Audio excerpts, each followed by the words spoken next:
So here we go. The first question: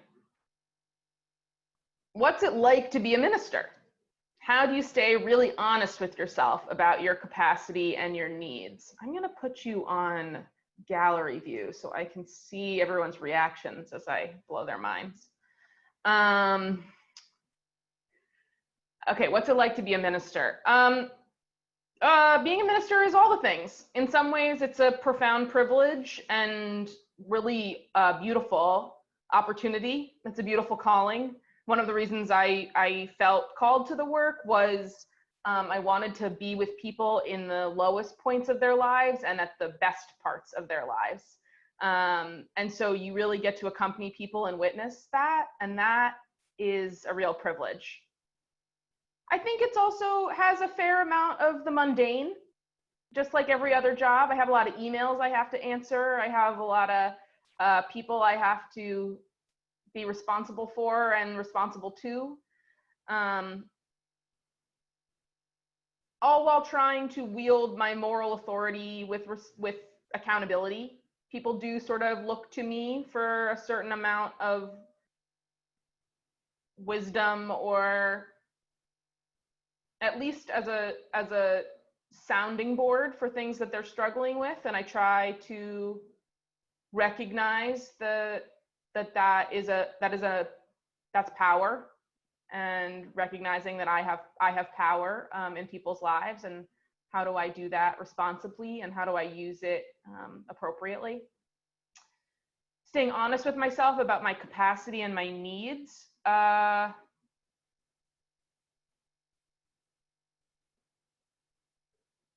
I check in with my loved ones about how they see me. Do they see me as seeming tired or stressed? I look to my parents and my wife and my sister mostly to tell me how I seem. Sometimes I need an external reminder of what it feels like, is how stretched I am. Yeah. Let's see, if we are an inclusive religion, why do we call ourselves a church, which feels exclusionary? Yeah, this is a good question. And some congregations have moved away from talking about ourselves as a church. They started talking about themselves more as a community, as a congregation. They kind of have eliminated the word church.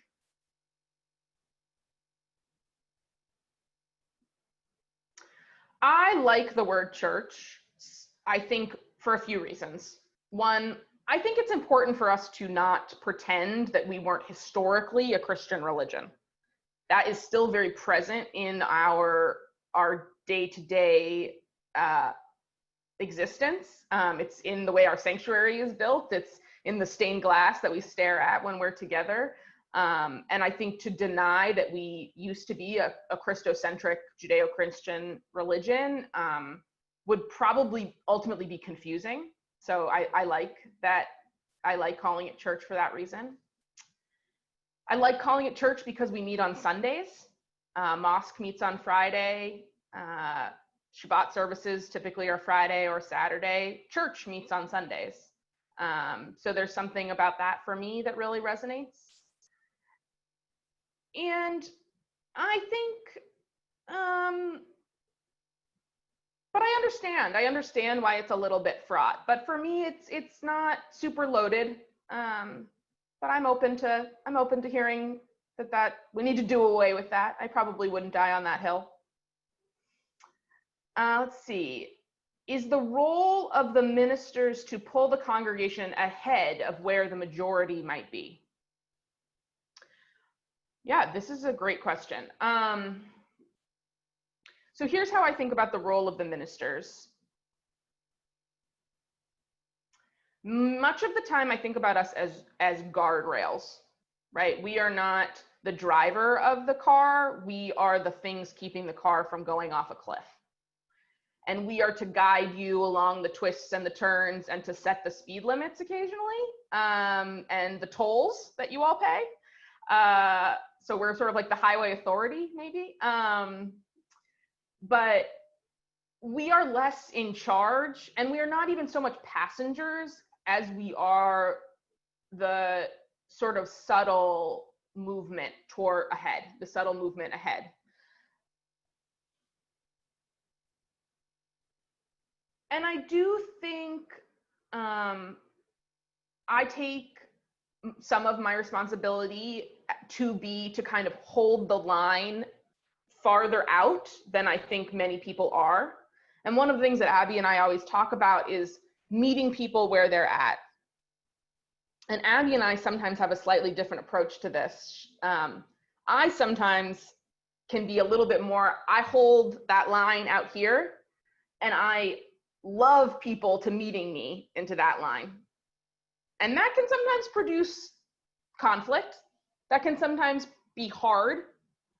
And Abby typically is really good at meeting people just where they're at. And so we have slightly different styles that way. And I think both are really important in how you care for people and how you tend to people in this journey that we call life. But I think both of us really do work hard to have a good sense and a good vision about where we want the driver of the car to go. So in that sense, I do think that we are holding the line farther out, but I don't necessarily know if it's to pull the congregation so much as to offer a vision that is inspiring and compelling.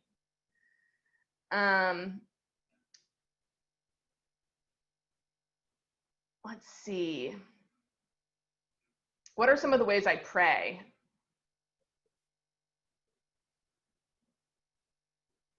I don't really have a prayer life. I try to stay really attuned to moments when I feel what I call kind of cracked open. And usually these are sort of I get a little tearful when I feel cracked open. So I try to feel really, really in touch and attuned to those moments. So often for me, those are times when I am in nature and I'm looking at a beautiful vista, or I'm looking out at a beautiful thing, and I feel small. I feel small in a beautiful way. Sometimes I find it when I'm swimming. I had, when I was growing up, well, I still sort of do it, but I like to swim long distances when I can in nature.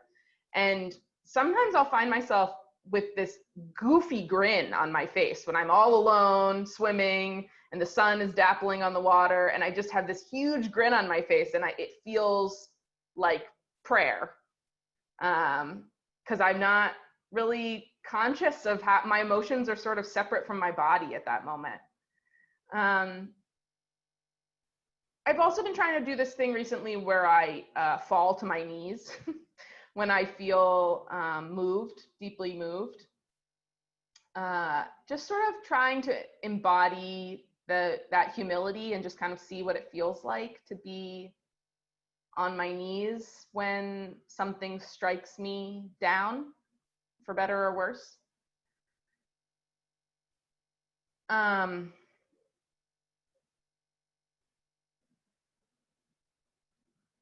song too.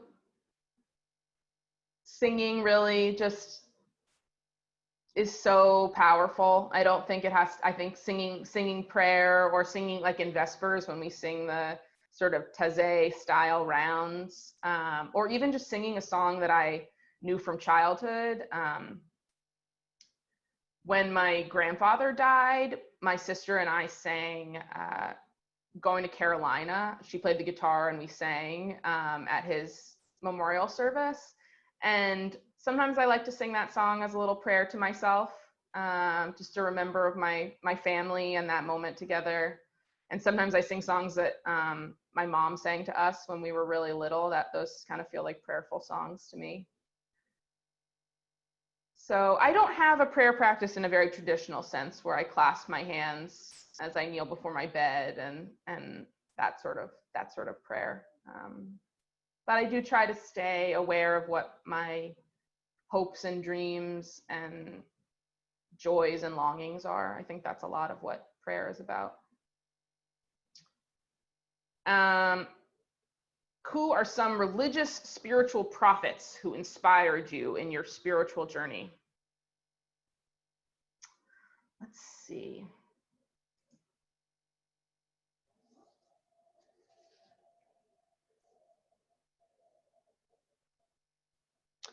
So, this might be a controversial one, but I'm incredibly inspired by Nat Turner, who led a slave revolt. I remember in one of my 101 classes in college, this is Intro to the Black Experience, I think, which is like a hilarious title for a class. Learning about Nat Turner in the sense that it takes an immense amount of courage to rise above really to imagine a world that's different than the one that you see in front of you, and to actually to know your own worth and dignity so deeply, and believe in it so much that you fight so hard for that. I think about John Brown a lot too these days, who led the Harper's Ferry Rebellion. Another person who really was able to see outside the system what was so wrong with what people took for granted as normal. That's something I really try and do all the time, is like, what has been fed to me? What have I been conditioned or culturally or acculturated to that is wrong? How do I think about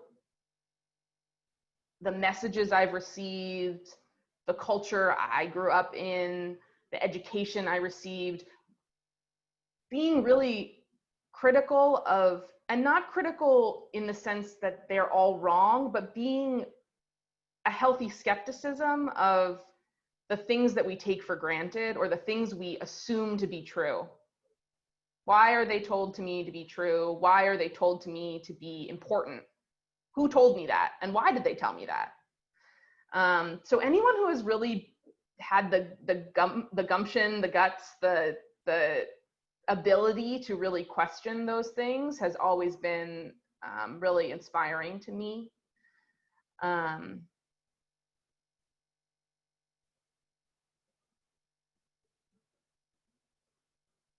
I'm reading a memoir of a woman named Judith Heumann right now, who was one of the women who led the disability rights movement in the 70s and 80s, 60s, 70s, 80s. If any of you have not yet seen the documentary on Netflix called Crip Camp, I would encourage you to all watch it. She was one of the people who lobbied for the disabilities rights, or the ADA, basically, for creating the Disability Act, to require access be granted, and for us to think about disability as a civil rights issue. And so I'm reading her memoir right now, and she, like Nat Turner, just so convicted in her own worth and the rightness of where she belonged and what was due to her, even though everybody said otherwise. I just find that really inspiring, always. I always find that inspiring.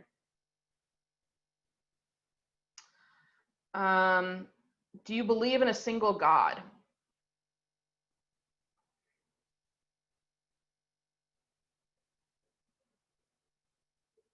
Sometimes. Sometimes I do. And I think about, this might be the most terrible intellectualization of religiosity, but sometimes I choose to believe in God. Some days I choose to, because it feels comforting, and it feels like I have no other explanation for things. And because sometimes I believe in God when I see brothers and sisters of other faiths who have moved me, and I want to join them in that. Sometimes I think of believing in God as an act of solidarity. If you need me to believe in a God, I'll believe in a God with you.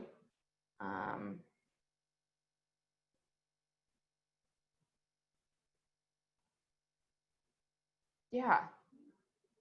Yeah, I don't think about someone upstairs with the puppet strings. That's not how I conceive of God. And again, like, it is a life's work to undo the idea of a cisgendered man in the sky. That is so strongly ingrained in all of us, and it is a life's work to undo that and to think of God in a more expansive way. And that's what I'm always trying to do, is to think about God in the most expansive way. But as that power that makes me care about people I've never met, that I think is God. That power that makes me behold something, to stand in awe of something, to cry with anger and frustration. I mean, those sorts of things feel much bigger than myself, and I try to think of those as places where I find God.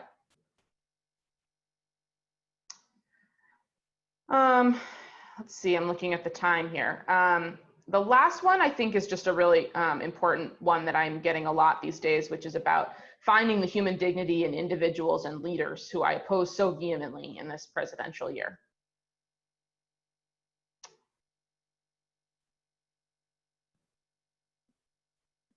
So I think I will admit to the fact that I feel that this is a time of my faith having been tested. I think my faith in the goodness of people is being tested right now.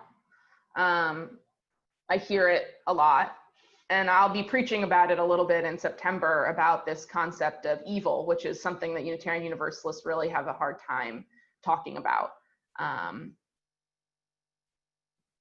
But I think a lot of it comes back to questions people have around the first principle, which is we believe in the inherent worth and dignity of every living being.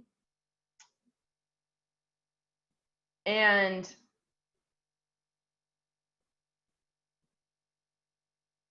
it's hard. It's hard. It's not meant to be easy. That's one of the things that I always try and remember. It's not meant to be easy. It's hard to love those who shout down your existence. And we have to remember that love doesn't mean embracing someone, and love doesn't mean condoning their behavior. Love doesn't mean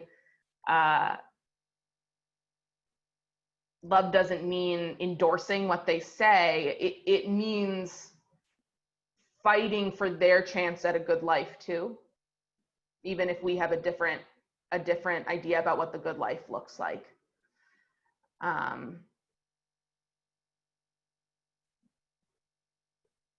And I do think one thing I've been thinking through a lot is this idea that not everyone is good, but everyone has the capacity to be good. And that inside each person there exists the tiniest little speck of a seed that some people water and nurture into goodness, and sometimes that's my job to water and nurture that goodness in them, and sometimes it's simply to believe that it exists. I think about Donald Trump a lot right now, and I think he might be in hell. I think he might be in a private hell, and I think about that a lot. What kind of person causes so much pain for other people? They must be in a lot of pain themselves.